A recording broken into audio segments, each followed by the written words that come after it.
Hey, good morning, ladies and gentlemen. My name is Sajid Mukhtar. I am the chairman and managing director of Rotor Group of Industry. This is the oldest surveying instrument company started from India in the foothills of Himalayas in 1936 by my grandfather, a freedom fighter. And now it has swelled over the period of 85, 86 years, became one of the largest surveying company in the world. Yeah, that's my grandfather started in 1936. My father started with optical instruments in 1954. I took over, I was pretty young, 16 years old, with modernization as third generation. And then my son took over in 2017 for flying drones with Martin as his crew.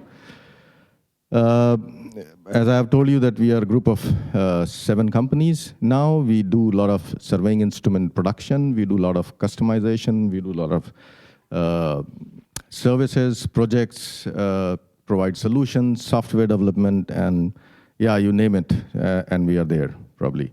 So we do possibly all the impossible things, which other people find it difficult to do. We try to do that and excel in that.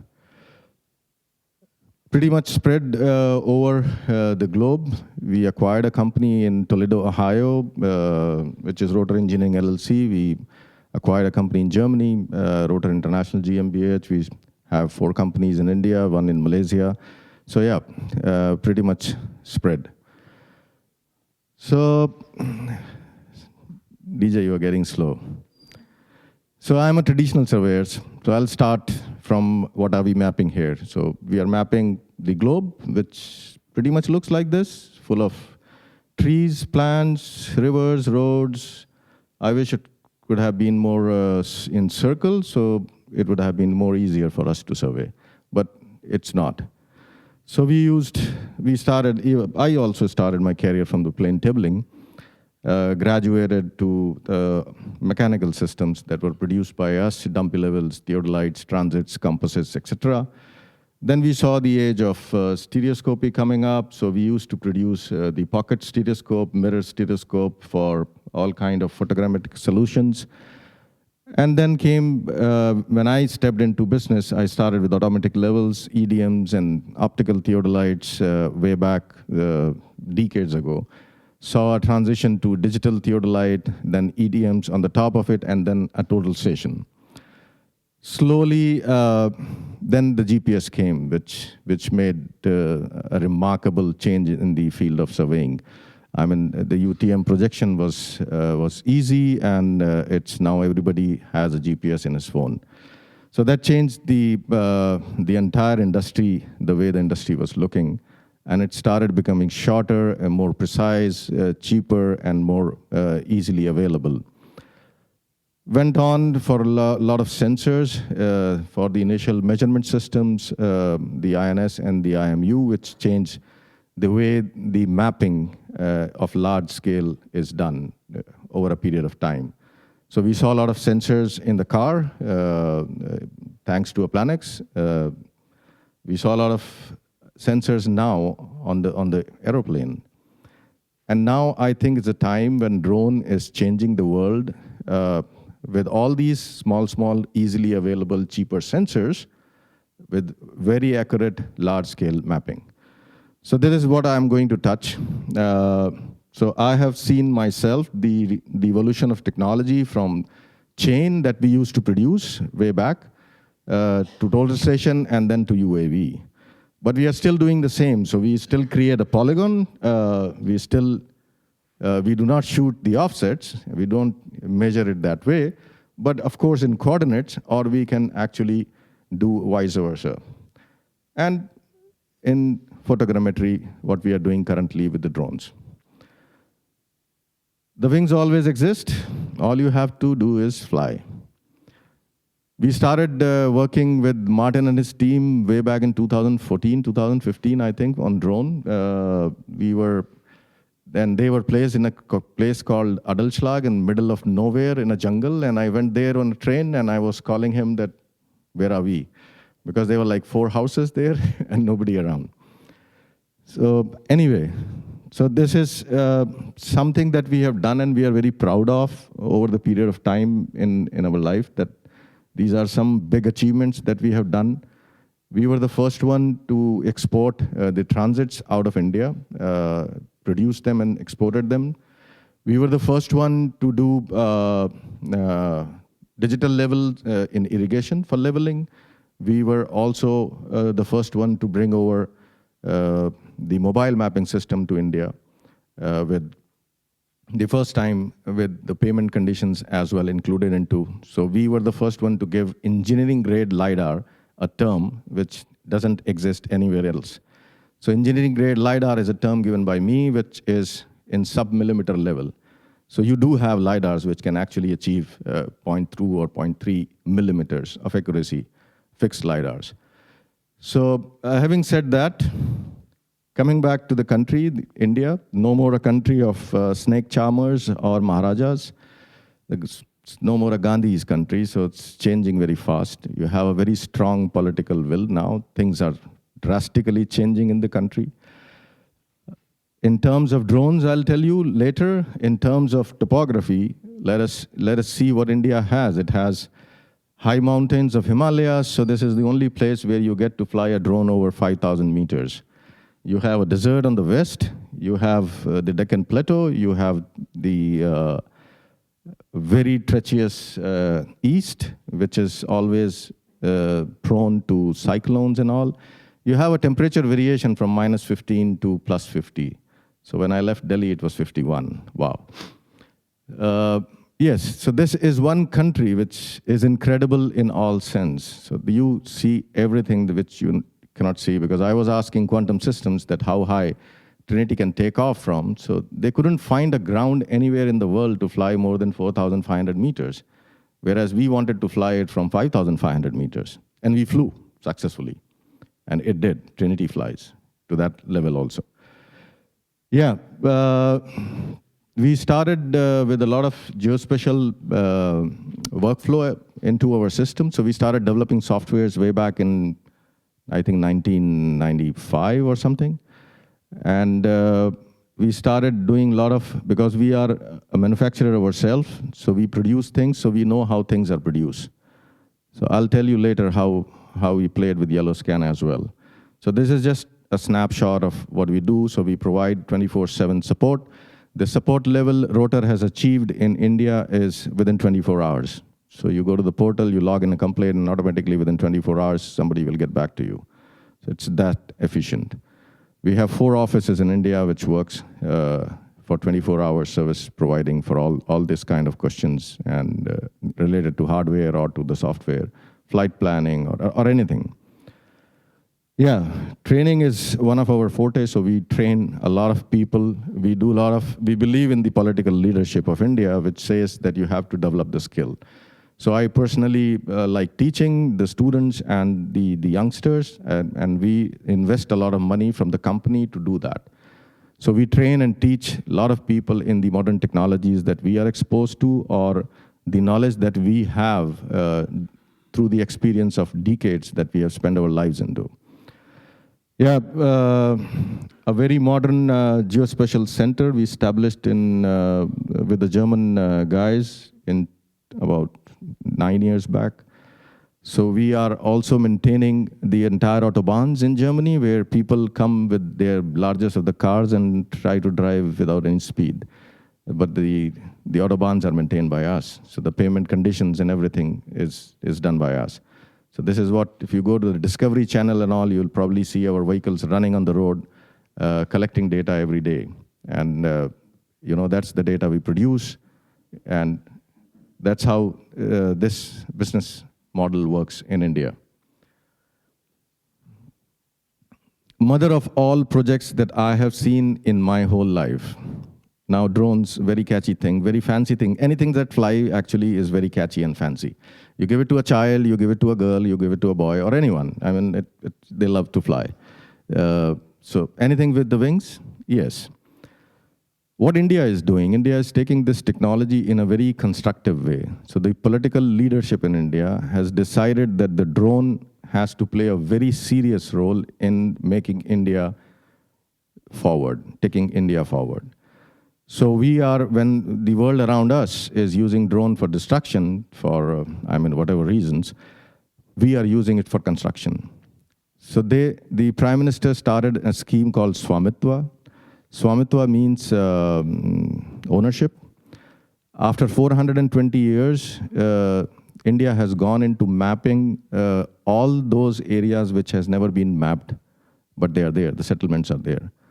This scheme has to do about 670,000 villages around the continent in a very short time span, which finishes in 2024, maybe within 1 year extension. So you can imagine that as on date, I haven't checked it on a dashboard today, but if you can go on the website of Swamitwa, you probably can see that how many villages have been done. Probably over 100,000 villages might have been done. The drones we supplied, and we are, I think they are currently using is plus 300 or 400 drones in the air right now. So what does this scheme did to a drone? It actually opened the floodgates in India for drone. So we came up with the first policy of drone. We came up we diluted our geospatial policy. We means the government of India. And we allowed a lot of players to come in and actually play from or within India. No foreigners allowed, sorry guys. So yeah, but we are trying to build our own drone ecosystem. And we have been very, very successful in doing that as on day. This particular scheme itself is one of the largest schemes which will probably consume more than 5,000 drones when it ends or when it is gone for resurvey and other work. So you are giving title of the land to the owners of the land who had nothing till date in the last 400 years. So you are providing very high accurate maps and validating it on the ground and converting it into like a credit card, a title card, where the name and everything is there. It's connected to the finance department or the banks. So anybody who wants loan for pesticides or for seeds or for anything can go with that card. He has the ownership. He can take a loan from the bank directly. No background check, nothing required. Plug in the card and do it. So it is that smart a scheme it is. Yeah. We started with this scheme for areas where, wait for the ribbon cutting, so it will just happen. So once the ribbon cutting had happened, we'll step up. Yeah, now the ribbon cutting done by the dog. Yeah. Guys are very serious, they're not getting the pun, right? Or are you waiting for lunch? Okay, can you reduce the sound a bit? This was the first takeoff of YellowScan in India in February 2019 or something. Pierre Cipollone, you there? Pierre? He was the guy behind it, and Martin. These two guys, Martin, you're there, right? So these guys, they did the impossible, flew in a LiDAR in a terraceous terrain of Himalayas with highly vegetated hills like this. And I'll show you what was the outcome. The outcome was incredibly very accurate, though they were using a very basic Velodyne LiDAR. But for some reason, Velodyne is actually very good for this kind of work because the beam spectrum is always in different angles, and it actually penetrates very well in vegetation. That's what my personal finding was. So anyway, we'll quickly go because I don't want to stand between you and your lunch. Well, if there is a lunch. There is a lunch, right? Yeah, okay. So these are the outputs that we got. So what we were doing is we were mapping the Ganges River and the hills besides the river. And the map, as far as I as an engineer understand, is something like this. Because these point clouds, these meshes, all these things look nice and pretty to see for administrative people to take a decision on. But actually, an engineer wants an output like this, where you have the chainage, you have a datum, you have cut and fill, you have area, volume, all the cross sections, longitudinal sections there on the paper. So yeah, this looks nice. This is the work that Martin has done with Pierre. So you have the Ganges flowing in between the hills. You have very famous Hindu religious place, Rishikesh, where a lot of pilgrims goes there, millions and millions of them. And yeah, and the river itself is sacred. So this is how it looks like.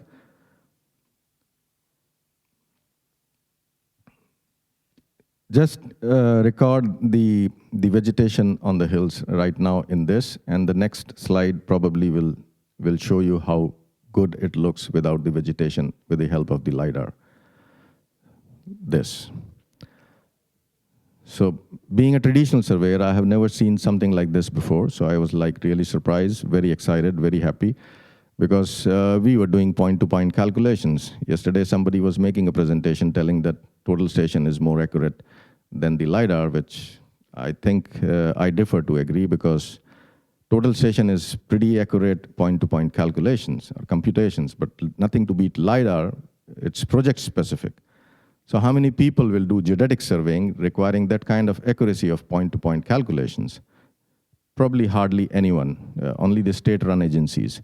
But projects, everyone runs the projects. LiDAR gives you multiple points, so it's giving you multiple information. So you can slice through anywhere in a cross-section on your longitudinal profile, you will have an information because you'll have a point. And that's actually changes a lot. It gives you a wider coverage, probably 20% more than the total station, because it's giving you a lot of information. That you can see in shows like Intergeo or anywhere you go, all these hardwares are reducing. You will see more of LiDAR and solutions based out of LiDAR or around LiDAR anywhere in the world. So you probably have 1 or 2 manufacturers, or maybe 5, 6 manufacturers, but every booth will have a LiDAR and a solution built around it. So the time for total station probably is gone. The time for LiDAR is in. Time for solution is in now. So we have tried a couple of YellowScan product, the surveyor on the Tron, which was murdered long back. I don't know why. And then we worked around with CloudStation for the software, and a couple of softwares that we have, which provides all these things, the output for them, cross-sectional, section volumes, etc. And of course, QGIS, it's a free thing. So anything, a deliverable like this, is possible with LiDAR. Then we came to YellowScan's first fly and drive system, I think. Was that first ever sold anywhere? So we got a box, and Roberto was calling, okay, we shipped it out, and how we train you guys? I said, no need, you just open the box and fitted everything and start running it. And yeah, everything done in 2 days after getting the box. So that is pretty simple. So let me press the yellow button now. Hold on. Okay. So officially YellowScan now. So I pressed the YellowScan button. This was a quick first flight ever done with fly and drive system in India in a very renowned institute of technology. And this was the first time ever that our engineers were seeing something like fly and drive. Seriously, the hardware was opened for the first time. They never saw anything. They never knew anything. They never even had an instruction manual, because there was no instruction manual. There was? No, I don't think so. So we never got the instruction manual also. Yeah, but we figured it out. So we did, this was the first one, but I'll show you some very interesting ones. But let me come back to the other areas where we are currently focusing or delivering something. You see something interesting there. That's a crocodile mapping. It's a kind of project which has never been done or attempted to do ever in anywhere in the world. So we mapped the crocodile, so I can tell you with this kind of software how old the crocodile is, how big it is, a male or a female, pregnant or not. Can tell you everything about the crocodile based on this software that was designed and developed by us. And now the second step ahead is tiger mapping. That is what we are trying to do with this. All possible with a high-resolution camera, RX1, that is 42 megapixel we are using, and the LiDAR. Again, a YellowScan LiDAR, Cube 240. So this particular study was to find out the pure water or drinking water streams in the Himalayan region where there is a lot of vegetation. Done by a Cube 240 LiDAR again. Not the best of it, I will not say, but it's still acceptable. The results were really encouraging. And we could actually find out just the height of scale.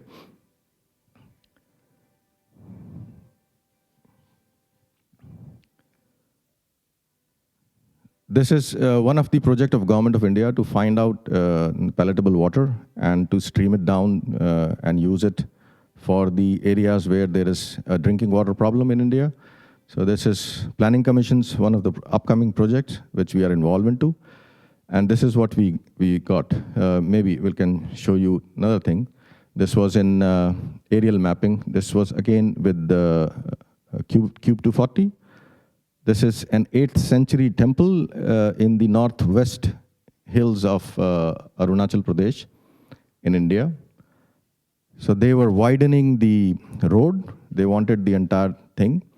So this is what we got. I mean, don't look at it. It was heavily vegetated area, very heavily vegetated area, and a little bit of dicey terrain as well. It was a miracle that Trinity pulled out this project very successfully. I have probably that we tried it with multi-rotor also, we couldn't have got this, something like this. It was again a very large scale mapping because they had to build a highway through it. Millions of people go there. It's for religious importance. And we pulled this out. Go to the next one. So this is finally what we love and what everybody loves, because if you go to the public works department, so this is the only thing they understand. These point clouds are nice, you know, you fly through and it looks nice. When I make a presentation, everybody understands. So even if you are not an engineer, you will understand, yeah, it looks nice. But for an engineer, this is what they want. So they want the chainage of the entire longitudinal profile. They want the road levels. They want the existing ground level. They want the horizontal alignments and everything. So this is the output, plan output, a simple CAD drawing showing the plan and profile. Then you digitize these structures. Then you further actually provide them with all the attributes required, and this is what is required finally. So, of course, this you have seen, the cross-section of the road, area, volume, cut and fill of the earthwork that you have to do. Another project that we did, now there was a highway, there is a highway in the south of India, which was passing through a reserve, forest reserve. And this was closed for night. So there were a lot of hundreds and thousands of trucks stop every evening not to pass through it because it was an animal corridor. They wanted to do this. This was about 24 or 27 kilometers long with 13 kilometers only in the hills with more than 20 hairpin bends. Done by Cube 240 very quickly. Probably in a day's time they finished this. And this is the output. So they are trying to build a highway for the animals now. This probably would be the first highway ever built in India for the animals. So that will be an animal corridor. Then the traffic will be allowed. So this was a National Green Tribunal court case, and they stopped the traffic actually. So the Public Works Department was hot-pressed to get it done as quickly as possible, and there was nobody coming in for that kind of survey. You imagine, I mean, you start doing this survey with a total station and GPS, this will take months. So this is what we got. So now, this is the payment. That's your digital elevation model, and a cross-section, and the chain is changing as you move forward. There can be nothing prettier than this to see if you have seen point clouds. So then this is probably, who's the best guy in LiDAR in YellowScan? Huh? I bet anybody show me a better point cloud than this? Anyone? With any hardware. So anyway, there was another project done by the Indian Army and with the Wildlife Research Institute for actually seeing the capabilities of Cube 240 again. I still say that it's not one of the best, but yes, because you do not have anything else. So this is one of the best right now as available. So yeah, so you can sell probably hundreds of these. It's a beautiful integration, and I think hats off to Roboto to take up this challenge and do it, and to Martin there, they have come out. Yeah, I think YellowScan team, yeah. A big round of applause for you guys to make something like this. So, and this is so easy. I mean, you don't even have to press a yellow button, right? Yeah, so that's pretty easy. So this is the forest area. Now, what are we looking at? We are actually looking at the Swamitu scheme extension to the areas which is very heavily, densely vegetated, which is like 33 to 37% of the whole country needs to be mapped. Areas can be treacherous, but the vegetation needs to be penetrated. The LiDAR, I was giving up my hopes till yesterday when I saw Tristan making the presentation for Voyager and the guy from Regal. Very, very interesting and fascinating concept of the nadir forward and backward. I would love to use that. And if that becomes a success, I think you can book the rest of the year's production for us. And I can guarantee you that. But it should work first. So I think one of you guys should come over as a proof of concept. We can take care of you for your expense and whatever. Let's do it. And if that is possible, it's 37% of the whole land mass which has to be mapped. And you can imagine the size of the country, India. And you can imagine the size of the market that you are sitting on for this, if this product really works. Because I've given up hopes on the Cube 240 because at places it's really, really dense. Anyway, so this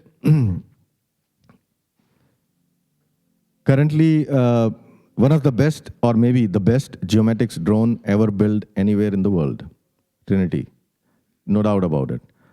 And I have seen a lot of drones in my life, so and I can guarantee you that as well. This is something which can blow your minds off. I'm just telling you the average delta Z is like 2 millimeter. This is a sheet prepared by Survey of India. Survey of India is the elite Government of India body responsible for the entire survey, for geodetic survey of the country. And you can imagine, I mean, these are the results that we got, like 2 millimeters. Kidding me? With what? Cube 240, amazing, right? Till this point in time, I was not very happy with Cube 240. But when I saw this report, I mean, this was just 1 week before, and I sent it to Roboto, and I said, man, this is really nice, super nice. So, yes, and this is an authentic report from the Government of India. So all the figures are theirs, so they have cross-checked and verified. So this is a Survey of India output from this. We also tried it in the railways, not to an extent that we wanted to, because our expectations are usually extra. So I'm a typical Indian. So you give me a car, I will ask for petrol extra. So you give me anything for free, I'll ask something more for free. So we are not satisfied. It's probably a Asian mentality, I think. So we are not happy and satisfied whatever we are getting. We want to do next, and we want to get more. We are hungry. Because you guys are all fat and big, satisfied over the years. You are all developed countries people. So we are coming from, a lot of rulers ruling over us for hundreds of years. We're struggling to come up to that level of the West. But yes, I still remember there was a conference in the United States where people were telling me that, oh, my market is North America, Canada, Europe, and then rest of India, rest of the world. You know, that was how the West was till now, I mean, till a couple of years back, were used to do their marketing and sales.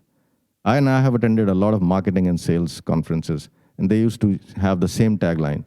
Oh, this guy, he's the head of United States, North America, this guy is for Europe, and this guy is for rest of the world. Now that statement has changed. The statement now it's, this guy is for China, this guy is for India, and this guy is for rest of the world. And that is how the market is. You like it or you don't like it. We are the biggest and the largest market in the world. How many you will sell? How many Trinities or drones or LiDAR you will sell in the world? I can sell that in a month. I do sell it in a month. Whatever you sell it in a whole month. So this is there, and this will be there for next 10 years. This market is exploding like anything. Build, if you want to build something for this market specific. And this market is hungry and really needs something extra. So my conclusion on that, I think I wrote a conclusion or not? Oh no, mines. Sorry, I forgot one. So we also tried the mines with the same LiDAR.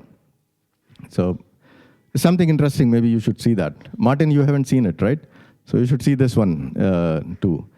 So this is actually one of the largest mine in the world. It has an extent of about 7.4 kilometers. And this is the output from that particular mine.